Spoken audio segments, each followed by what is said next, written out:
दुखिया बाबा सुखिया कोई नहीं रे।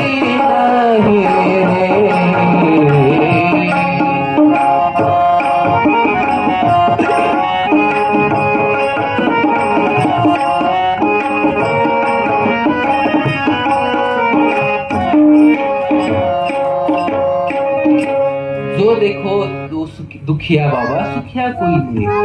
आपण इथे बसलेल्या माणसापैकी एकाने हात वरती करून सांगावं बाबा माझ्या जीवनात खूप सुख आहे. 5 मिनिटं काय 10 मिनिटं काय तासभर बसलो दिवस उगसतो बसलो मला नाही वाटत कोणाचे हात वर येतील. आम्ही नेहमी कीर्तनामध्ये प्रवचनामध्ये फार गोड दृष्टांत सांगत असतो. तुम्ही काही येता कधी ऐकलेला असं म्हणतात मनव घेऊ नका बरं का. ऐका आता ते काय झालं